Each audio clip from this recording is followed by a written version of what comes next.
بعلومه في الدارين آمين.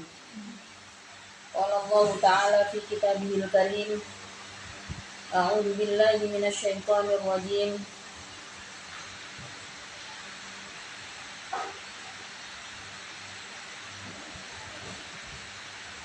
ألم يعلموا أن الله هو يقبل التوبة عن عباده ويأخذ. Ya, nyampe nih ya. Alam ya'lamu, tidakkah mengetahui siapa kaum yang bertaubat, ya.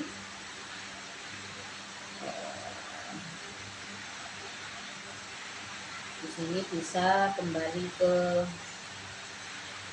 kaum ngoten-ngoten cetakan. Annallaha, pada sesungguhnya Allah. Alam ya'lamu, tidakkah mengetahui siapa kaum? Annallaha, pada sesungguhnya Allah, huwa yakbalu. Huwa yaitu Allah itu yakbalu, menerima siapa Allah atau bata pada taubat an ibadihi, dari hambanya Allah. Wa ya'khudhu, dan menerima siapa Allah. Wa ya'khudhu, dan menerima siapa Allah. Yakbalu artinya menerima siapa Allah as-shadaqati, pada sedekah-sedekah. Wa annallaha, dan sesungguhnya Allah huwa tawwabu, yaitu zat yang banyak menerima taubat. Huwa tawwabu, yaitu zat yang menerima banyak taubat ala ibadihi, atas hambanya Allah, biqabuli taubatihim, dengan menerima taubatnya ibad. Ar-Rahimu, pun maha pengasih, bihim, dengan ibad. Wal istifhamu, dan adapun istifham alam ya'lamu, itu ada hamzah istifham ya, itu litakriri, berfaedah menetapkan. Wal qasdu, dan adapun tujuannya bihi, dengan istifham itu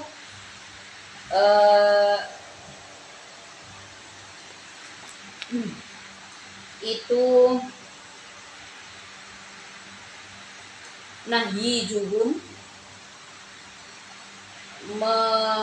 membuat rindu hum pada kaum, menciptakan kerinduan hum pada kaum ilat taubati, terhadap taubat, wassadaqati, dan sedekah.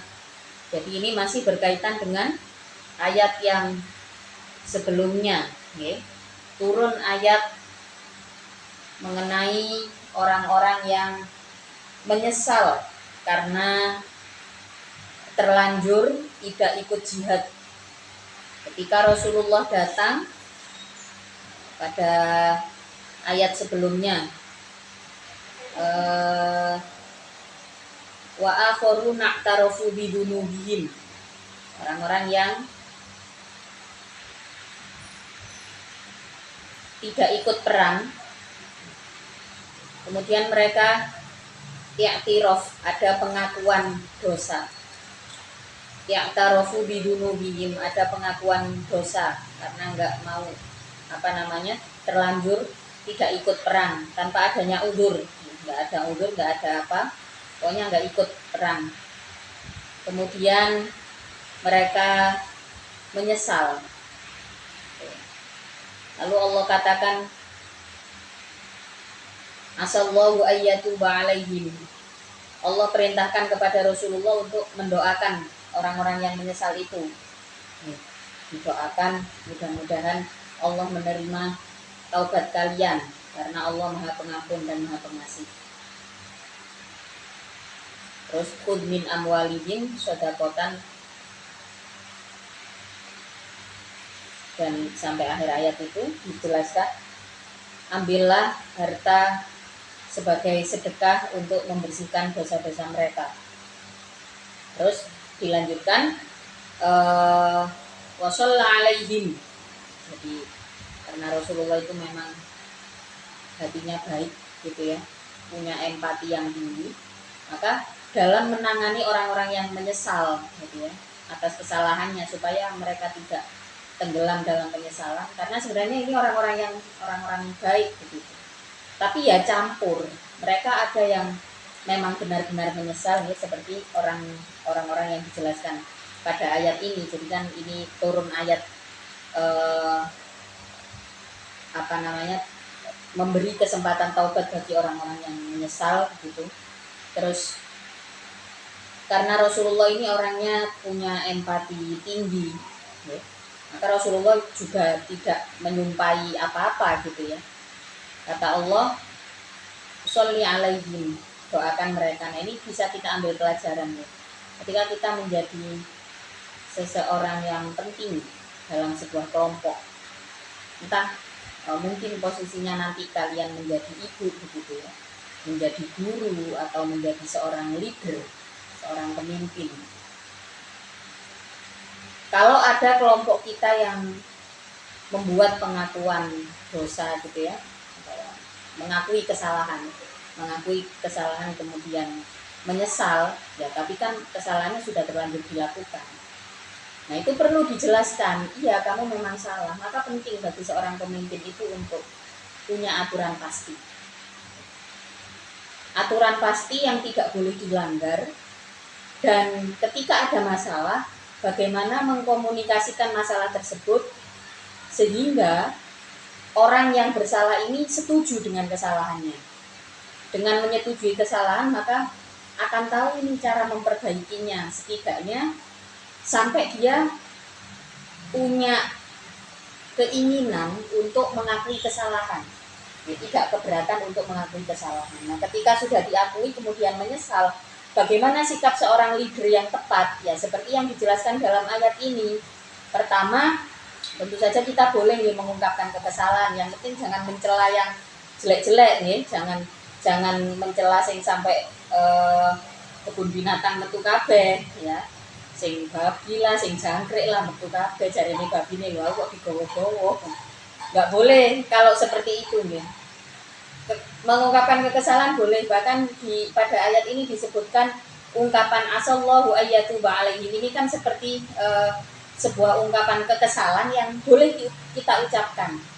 Misalkan gini, orang-orang ini menghadap kepada Rasulullah, ya Rasul kami menyesal, nggak sempat ikut jihad karena ya saya terbujuk dengan orang munafik dan sebagainya gitu. Maka hukuman yang mereka mengikat diri di masjid itu dilakukan karena merasa punya kesalahan besar terhadap Rasulullah. Rasulullah pun mungkin juga walau wong wis kadung gak melok gitu ya. Tapi ungkapan yang diajarkan oleh Allah adalah ucapan asallahu ayyatuba, ya wis lah muga-muga tobatmu diterima. Jadi kalau kita membalas penyesalan seseorang ya dengan ungkapan seperti itu boleh. Ya sudah nggak apa-apa wis, mudah-mudahan nggak diulangi. Atau mudah-mudahan ya itu ya, bahkan dalam situasi ini juga Rasulullah diajarkan dengan ayat ini dengan mengatakan bahwa karena kan konteksnya kalau nggak ikut jihad itu berarti masuk dalam kategori kafir atau munafik kan, otomatis dia menanggung dosa ini karena sebenarnya mampu tapi nggak ikut gitu. Maka ungkapannya adalah ya sudah mudah-mudahan Allah menerima taubatnya. Terus kemudian langkah berikutnya di saat di saat itu sudah diucapkan, hal penting lagi yang perlu dilakukan oleh seorang leader, oleh seorang pemimpin yang pada saat itu adalah Rasulullah, dituntun melalui Al-Quran, washolli alaihim, doakan mereka.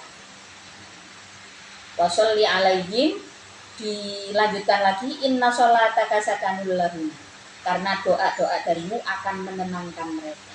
Penyesalan itu adalah gejolak batin yang menyakitkan. Maka seorang leader harus paham ini, oh dia udah menyesal. Apa yang kita lakukan? Misalkan sebagai orang tua ya, anaknya sudah menyatakan penyesalan. Maka hukuman berlebihan itu bagi saya nggak masuk akal gitu. Yang penting murid atau anak atau siapapun yang kita bimbing, ketika melakukan kesalahan, menyadari kesalahannya, dikasih tahu yang benar seperti apa, dikomunikasikan kesalahannya, kemudian jangan lupa didoakan. Jadi itu penting. Bahkan Rasulullah saja diperintahkan oleh Allah untuk melakukannya. Supaya apa? Tujuannya adalah inna sholataka sakanul lahum. doa seorang pemimpin umat, ya, itu penting untuk menenangkan hati-hati yang dipenuhi dengan penyesalan. Menyesal itu kan nggak enak, itu ada gejolak batin.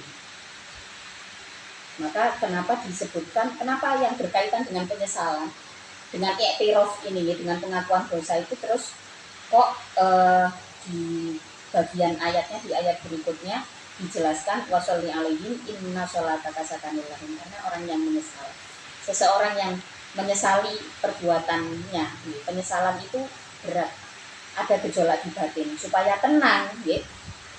Seorang pemimpin atau orang tua atau guru dalam konteks ayat ini adalah seorang Rasulullah, ya, yang memimpin seluruh umat, ini diperintahkan oleh Allah untuk mendoakan orang yang sudah menyesal itu tadi. Karena kalau orang tenggelam dalam penyesalan, berarti dia tenggelam di masa lalu. Bagaimana bisa melangkah untuk hari ini dan masa depan? Padahal yang kesempatan yang dimiliki, yang sebenar-benarnya kita miliki itu adalah kesempatan hari ini. Nggak mungkin misalkan kita menjalani hari ini dengan tenggelam dengan kesalahan masa lalu, itu akan berat. Tentu akan berat. Bagaimana hari ini kita bisa bersyukur, kita bisa bertumbuh dari hari ini kesempatannya. Sementara hari esok bukan sepenuhnya milik kita, itu jelas sepenuhnya milik Allah. Maka diharapkan seorang hamba yang sudah menyesal ini tidak tenggelam dalam penyesalan. Kemudian Allah perintahkan supaya Rasulullah mendoakan orang yang menyesal ini biar hatinya tenang, karena dia sudah mengakui kesalahan. Pasti berat. Wallahu sami'un alim, di akhir ayatnya disebutkan begitu. Kemudian kelanjutannya, alam ya'lamu annallaha huwa yaqbalut taubah. Tidakkah orang-orang yang bertaubat ini tahu sesungguhnya Allah Maha menerima taubat dari hamba-hambanya dan menerima sedekah-sedekah. Sedekah yang atas nama Allah itu pasti diterima oleh Allah. Wa annallaha huwat tawwabur rahim. Di situ ada hamzah istifham, alam ya'lamu, yang berfaedah. Tadi disebutkan untuk faedah takrir, untuk faedah menetapkan. Tidakkah mereka tahu, orang-orang yang bertaubat ini, maksudnya hendaknya gitu ya. Jadi di situ istifham tapi faedahnya untuk takrir. Tujuannya adalah untuk memberikan, untuk menetapkan kerinduan seorang mukmin pada kebiasaan taubat dan bersedekah. Wakul, dan mengucapkanlah engkau lahum terhadap kaum, aulin nasi, atau terhadap manusia, ya'malu, berbuatlah kalian, ma, pada perkara syi'tum, yang menghendaki kalian. Fasayara, maka akan melihat siapa Allah amalakum, pada perbuatan kalian, wa rasuluhu, dan utusan Allah, wal mu'minuna, dan orang-orang yang beriman, wasaturaduna, dan akan mengembalikan, wasaturaduna, dan akan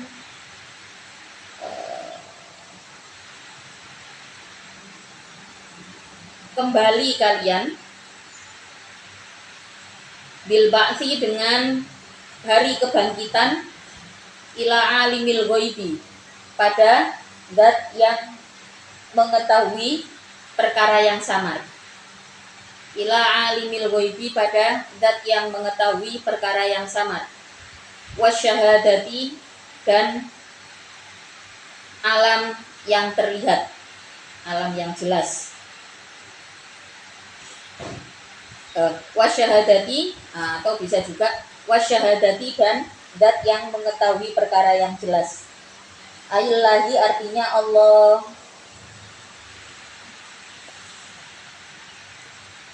Ucapkanlah kepada manusia, wahai Nabi, ya. Ya'malu, berbuatlah kalian. Oleh mufasir dikatakan masyitum, ya'malu masyitum, berbuatlah sesuka hati kalian. sakarmu. Fasayarallahu amalakum, maka Allah akan selalu bisa melihat perbuatanmu. Begitu juga dengan para rasulnya, begitu juga dengan orang-orang yang beriman. Wasaturaduna ila alimil ghaibi wasyahadati. Dan nanti kita semua atau umat manusia itu akan dikembalikan pada alimil ghaibi, pada zat yang mengetahui segala sesuatu yang samar dan mengetahui segala sesuatu yang pasti, yang sudah jelas, yaitu Allah. Jadi kalau kita mau sakar PDW ya boleh-boleh saja, tapi di hari kebangkitan nanti Allah sudah merekam semuanya. Artinya apa? Tujuan daripada ayat ini adalah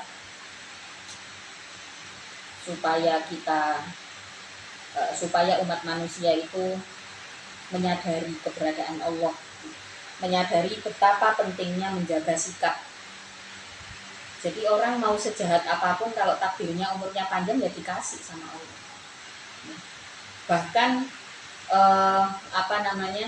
kalau belum waktunya mati, dipateni ya gak mati ya. Karena memang semua terserah nih. Orang hidup di dunia ini terserah sebenarnya. Kalau dia nggak ingat ada yang menciptakannya, tidak menyadari keberadaan Allah, maka ya sudah, hidup semaumu juga boleh-boleh saja. Tapi toh kenyataannya bahkan seseorang yang tidak beriman pun juga nggak boleh lupa ada loh orang-orang yang manusia lain yang menyaksikan kesemena-menaan kita ketika kita berbuat tanpa kontrol, karena kita merasa nggak ada orang atau semacamnya. Dampaknya itu pasti ada. Jadi di sini dikatakan fasayarallahu amalakum wa rasuluhu wal mu'minun. Jadi Allah menyaksikan apapun yang dilakukan oleh umat manusia, begitu juga dengan utusan-utusannya, wal mu'minuna, dan orang-orang mukmin. Rasul dan mukmin ini kan sama-sama manusia, gitu. Dan pasti ada dampaknya. Apapun yang kita perbuat itu pasti ada dampaknya. Dan perbuatan buruk itu juga ada saksinya, perbuatan baik juga ada saksinya. Mau ngotot, nggak ada yang melihat, ada. Pasti ada dampak buruknya, itu pasti ada. Kalau kita tidak pandai menjaga sikap, tidak pandai menjaga ucap. Itulah perlunya kita paham etika, perlunya kita paham ada etika, ada etiket. Kalau etika ya etika berdasarkan moral, kemudian berdasarkan hukum kemanusiaan yang berjalan, begitu ya. Itu etika. Kalau etika itu kaitannya adalah dengan moral. Nah, kalau etiket biasanya berkaitan dengan sosial, kayak sesuatu yang ditetapkan oleh sosial bahwa itu itu harus dilakukan, padahal sebenarnya nggak dilakukan juga nggak apa-apa. Nah, itu etiket. Ada perbedaan antara etika dan etiket. Yang perlu kita jaga itu adalah etika. Kalau etiket semuanya butuh komunikasi, karena kalau etiket itu lebih ke biasanya itu menjadi ketetapan karena dilakukan oleh suatu kelompok sosial. Nah, kembali lagi, lakukan segala sesuatu semaumu, maka semua akan ada saksinya. Allah jelas menyaksikan hal itu. Manusia juga pasti kena dampaknya. Pasti akan bersaksi juga. Fayunabbi'u, maka akan menjelaskan siapa Allah pada kalian bima, dengan perkara kuntum yang ada kalian itu ta'maluna, berbuat kalian. Fayunabbi'ukum bima kuntum ta'malun. Sayujazi, maka akan membalas siapa Allah pada kalian bihi, dengannya. Wa akharuna, dan adapun kaum yang lain, minal mutakhallifina, dari orang yang tidak ikut perang, itu murjauna diakhirkan bil hamzi dengan hamzah, wa tarkihi, dan meninggalkan hamzah. Jadi bisa murjauna, bisa murjauna. Itu murjauna diakhirkan, muakhkharuna artinya diakhirkan, anit taubati, dari taubat, li amrillahi karena hukum Allah fihim di dalam kaum bima dengan perkara yasha'u yang menghendaki siapa Allah pada ma. Di antara orang-orang yang tidak ikut perang ada yang ditunda taubatnya. Okay. Tadi kelompok yang apa namanya yang i'tiraf yang i'tarafu bidunubihim ini berarti orang-orang yang mengakui dan menyesali kesalahannya. Di sisi lain ada ini kelompok yang diakhirkan kesempatan taubatnya. Okay. Nah, kalau diakhirkan berarti imma yu'adzibu. Ada kalanya menyiksa siapa Allah, memberi siksa siapa Allah pada kaum, pada akhorun itu tadi ya. Bi ayyumita dengan untuknya mematikan siapa Allah pada akhorun bila taubatin dengan tanpa taubat. Naudzubillah. Wa imma yatubu dan ada kalanya menerima taubat siapa Allah alaihim atas akhorun. Ada yang tidak diberi kesempatan taubat, okay. Tapi ada yang telat gitu ya maksudnya. Jadi imma yu'adzibuhum wa imma yatubu alaihim, yang imma yu'adzibuhum itu berarti wes enggak sama sekali, tidak dikasih sama sekali kesempatan taubat sampai meninggal. Nauzubillah. Tapi ada wa imma yatubu alaihim telat, okay. Tapi ada kesempatannya, tapi sampai sempat bertaubat. Nah, kalau terkait hal itu, siapa nanti orang yang beruntung?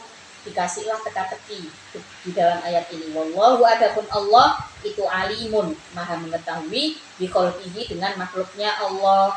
Hakimun pun maha bijaksana fi sun'ihi di dalam perbuatan Allah. Tentu saja orang yang percaya bahwa kesempatan itu tidak datang dua kali, ini orang yang akan beruntung mendapatkan kesempatan taubat. Tapi kalau dari awal sudah udahlah tobatnya nanti aja, nunggu kalau udah tua gitu. Ya kalau sampai tua umurnya. Jelas orang yang suka menunda-nunda kebaikan, ya kesempatannya untuk diterima taubat juga akan semakin jauh ya. Maka kata Allah di akhir ayatnya disebutkan wallahu alimun hakim. Ada hakim di situ berarti Allah bijaksana. Oh, orang ini Allah tahu lah, oh ya suatu saat orang ini akan bertaubat, dikasih kesempatan gitu ya, dikasih kesempatan oleh Allah. Maka orang itu jangan GR, aku meninggalkan sholat misalkan, aku maksiat terus, misalkan zina terus, naudzubillah ya, tapi hidupku masih terjamin baik-baik saja kok, nggak usah GR, jangan GR dulu. Allah itu maha bijaksana.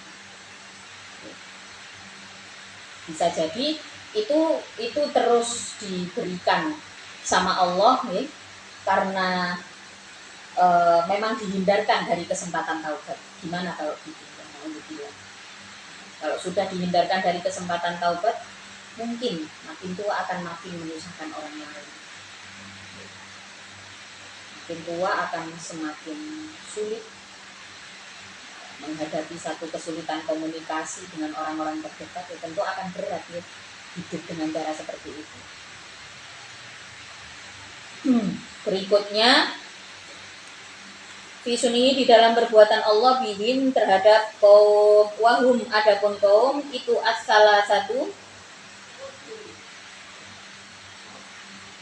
adapun kaum yang diterima taubatnya itu as-salah satu, 3 orang al-atuna yang akan datang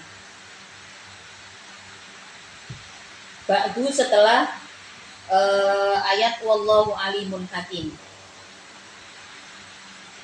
Mararatu ba'nu Rabi'in, yaitu Mararah bin Rabi', wa Ka'bu ba'nu Malikin dan Ka'ab bin Malik, wa Halalu ba'nu Umayyata dan wa Hilalu ba'nu Umayyata dan Hilal bin Umayyah.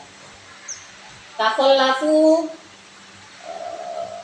mundur atau tidak ikut perang siapa salasa, 3 orang itu tadi. Jadi wahum adapun kaum yang diterima taubatnya tapi telat, itu ada 3 orang, yaitu Mararah bin Rabi', Ka'ab bin Malik dan Hilal bin Umayyah. Mereka tidak ikut perang. Alasannya kaslan, karena males. Wamailan, dan karena condong ilat da'ati terhadap santai-santai, enak-enakan. lagi santai kawan.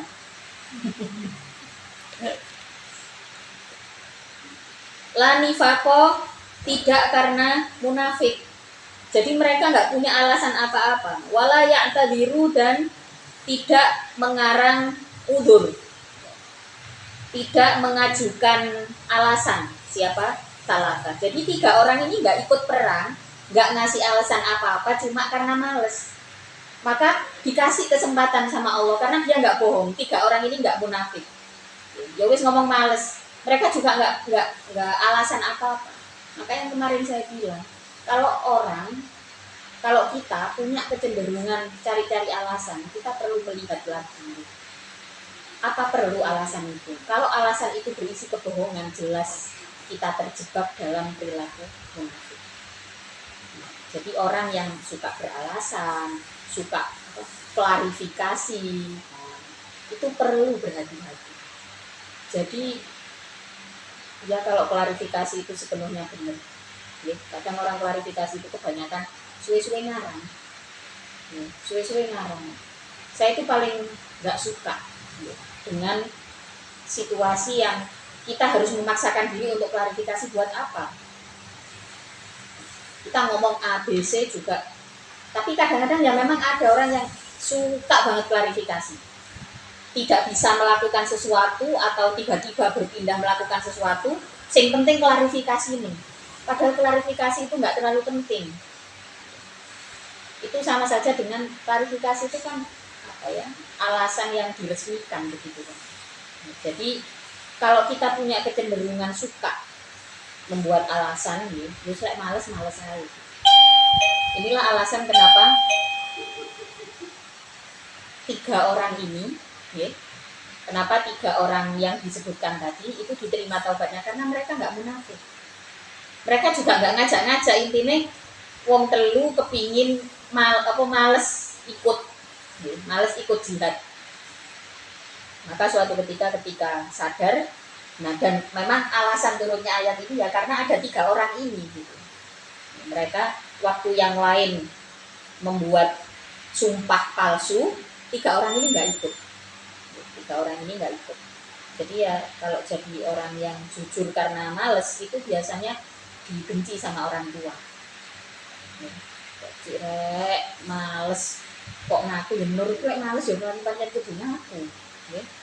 Kalau kita sebagai orang tua tidak mau mendengarkan kemalasan, maka itu sama saja kita membentuk generasi pembohong. Males nggak apa-apa, ngomong aja males. Yang penting nanti kalau nggak males berarti mau ya. Itu perlu dikomunikasikan. Perlu dikomunikasikan. Yang penting malesnya nggak selamanya lah. Oke, sekarang sedang males, tapi nanti jangan males lagi. Ya. Jadi inilah alasan kenapa 3 orang ini diterima taubatnya oleh Allah, karena nggak ikut-ikutan. Orang-orang munafik sampai buat alasan palsu, mereka nggak ikut. Ditanya oleh Rasulullah, kenapa nggak ikut gitu ya? Cuma ngomong males gitu, nggak bikin alasan apa-apa. Maka oleh Allah diberikan kesempatan bertaubat. Kenapa? Karena jujur. Inilah pentingnya kita merawat kejujuran, dilatih, ya. Dilatih kejujuran dalam diri kita ini, dilatih terus. Gitu. Memang berat nih, apalagi di Indonesia ini kita dididik rata-rata, ya. Para orang tua di Indonesia ini mendidik putra putrinya untuk jadi penurut. Ini kadang-kadang negatifnya akan sulit untuk melatih kejujuran. Yang penting nurut, masih agak jujur, yang penting nurut. Padahal orang yang jujur itu punya kesempatan besar untuk bertumbuh. Kesempatannya lebih besar untuk bertumbuh. Jadi harusnya memang idealnya konsentrasinya adalah bagaimana bisa melatih kejujuran. Dan Rasulullah diajarkan itu oleh Allah. Rasulullah diajarkan hal tersebut oleh Allah ya melalui ayat ini. Karena ada 3 orang ini. Jadi ya Rasulullah sendiri mungkin juga awalnya bingung, nah ini gimana orang-orang ini nggak ikut sih pas perang itu, tapi mereka loh juga nggak bohong gitu. Maka apa yang menyelamatkan 3 orang ini? Kejujuran. Kemudian apa yang terjadi pada 3 orang ini ya? Walam ya'tadiruna, dan tidak beralasan siapa salasa ila Nabi sallallahu alaihi wasallam kagoirihin, sebagaimana selainnya salasa. Fawaqafa, maka menghentikan siapa Nabi amrohum pada perkaranya salasa khomsina lailatan, pada masa 50 hari. Rasulullah bingung, akhirnya dijarno selama 50 hari. Karena mereka ini jujur gitu, ngaku kalau males, dan ya kami salah ya Rasul. Akhirnya dibiarkanlah oleh Rasulullah. Wahajaro, dan mendiamkan pada salasa siapa annasu, manusia. Maksudnya umatnya Rasulullah yang lain juga nggak mengambil langkah apa-apa gitu ya. Ini berarti sama-sama jujur semuanya. Para sahabat yang ikut dengan Rasulullah ini nggak lantas hasut gitu ya. Oh enggak, itu enggak seperti itu situasinya. Karena Rasulullah membiarkan, maka yang lain juga paham bahwa situasi ini memang belum bisa diatasi, karena faktanya 3 orang ini tidak seperti orang-orang munafik. Mereka nggak bikin alasan palsu begitu. Hatta nazalat, sehingga turun ayat taubatuhum, diterimanya taubatnya salasa ba'du, setelah wallahu alimun hakim, setelah turun ayat wallahu alimun hakim itu, ayat wa imma yatubu alaihim wallahu alimun hakim. Nah, setelah turun ayat itu, maka kemudian jadi ya agak lama ya, 3 orang yang yang males itu tadi ditangani masalahnya setelah 50 hari digantung. Jadi mau dihukum itu gimana, tapi sudah jujur begitu. Setelah turun ayat ini kemudian baru Rasulullah mengambil keputusan. Wa minhum, dan itu sebagian dari kaum alladzina, yaitu orang-orang ittakhadhu, yang berbuat siapa alladzin, atau yang membangun siapa alladzin, masjidan, pada masjid. Wahum, adapun alladzin itu isna asyara, 12 orang, minal munafikina, dari orang-orang munafik. Ada lagi nih kelompok yang membangun masjid, kelompok munafik yang membangun masjid. Tujuannya apa? Diroron, pada berbuat madorot, berbuat bahaya, membahayakan. Mudodatan, artinya melawan, di ahli masjid Kuba'a, pada ahli masjid Kuba, pada pengguna masjid Kuba. Mereka membuat masjid tandingan. Wa kufron, dan karena berbuat menguatkan posisi kekufuran. Li'annahum, karena sesungguhnya alladzin itu banu, membangun siapa alladzin hu, pada masjid, bi amri Abi Amirin ar-Rohibi, dengan perintah Abi Amr ar-Rohib. Ya, Rohib itu berarti rahib. Rahib itu apa ya, ulamanya Yahudi ya kalau nggak salah ya. Liyakuna, supaya ada apa, masjid itu muakkilan, tempat mengungsi, lahu, bagi Abi Amir ar-Rohib.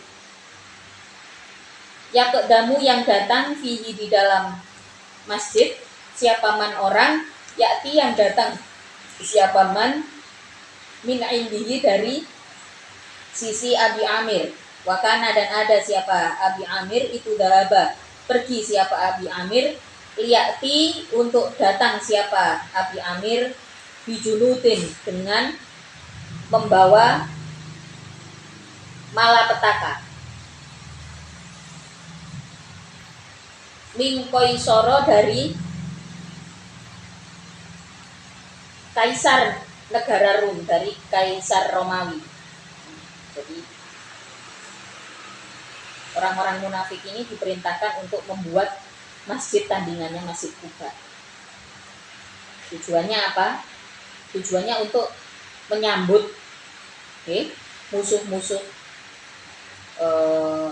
menyambut orang-orang yang akan menyerang umat Islam. liqitalin Nabi sallallahu alaihi wasallam, untuk membunuh Nabi sallallahu alaihi wasallam. Jadi masjid itu membuat orang-orang ini membuat tandingan Masjid Kuba, okay, atas perintah Abi Amir itu tadi ya, seorang rahib, yang mana rahib ini akan datang beserta kelompoknya dengan membawa tujuan memecah belah umat Islam, okay, atas perintah Kaisar Romawi. Tujuan utamanya supaya bisa membunuh Rasulullah. Watafrikon, dan karena memisahkan bainal mukminina, di antara orang-orang yang beriman.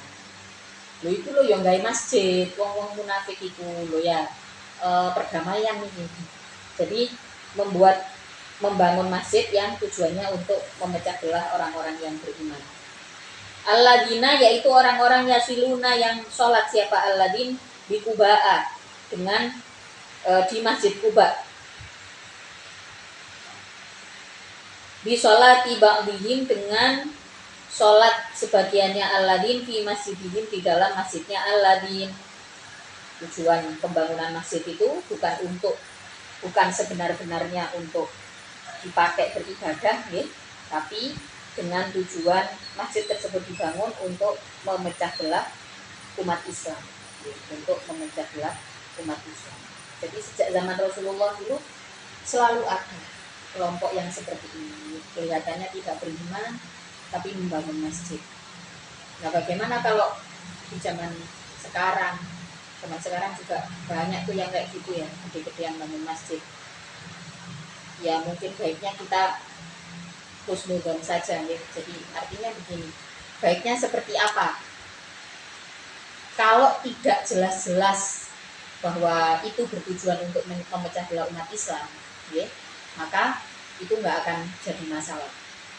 Tapi kalau masjid itu dibangun dengan dipastikan bahwa itu untuk, seperti kasus yang terjadi pada ayat ini, satu masjid dibangun untuk menjadi pembanding dari Masjid Kuba. Nah, dari sini maka kemudian Islam memiliki aturan jarak masjid itu harus ditentukan.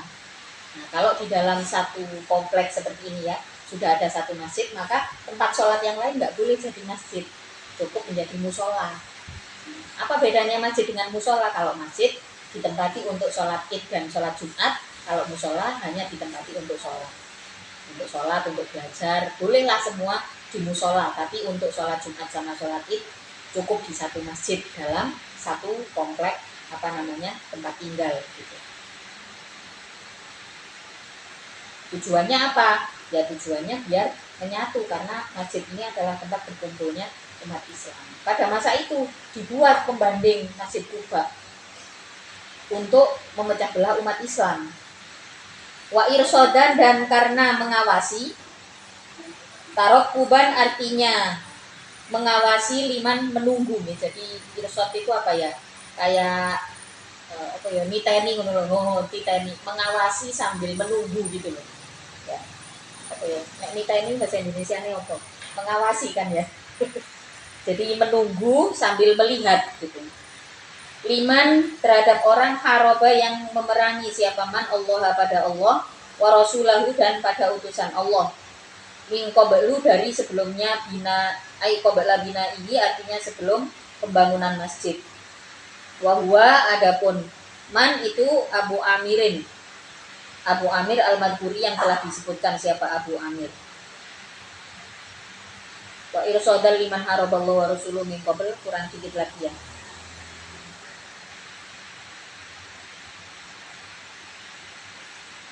Wal yahlifunna, dan akan bersumpah siapa man,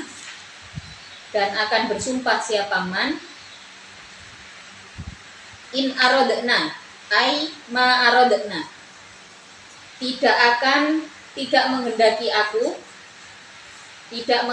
aku bibina ini, dengan membangun masjid,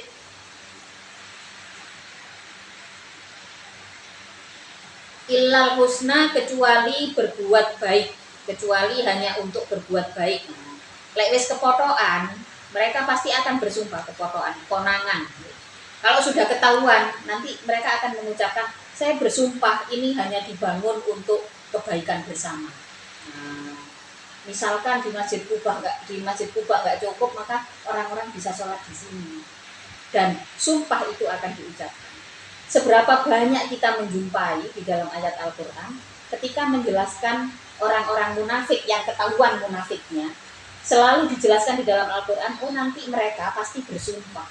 Jadi orang itu kalau gampang-gampang mempermainkan sumpah demi Allah, ya, maka sebenarnya banyak kebohongan yang disimpan. Jadi kita jangan gampang-gampang kayak gitu. Kalau tidak ada urgensi yang benar-benar kita harus menyebutkan demi Allah, jangan lakukan itu. Karena itu perilaku orang munafik. Jadi ya nanti kalau sama anak jangan gampang-gampang janji, apalagi sampai bawa-bawa nama Allah. Nanti terkesan di kepala anak-anak, oh bohong itu nggak apa-apa berarti, yang penting ucapannya baik. Gimana kalau jadi gitu? Kita akan menularkan kebiasaan berbohong. Dan orang-orang munafik itu kalau sudah ketahuan rencananya, selalu mengucapkan demi Allah ini hanya untuk kebaikan bersama. Pada saat itu juga begitu loh, itu sudah ada Masjid Kuba, kenapa membuat masjid lain, konangan? Maka mereka mengatakan in aradna illal husna. Kami tidak membangun ini kecuali hanya untuk kebaikan bersama.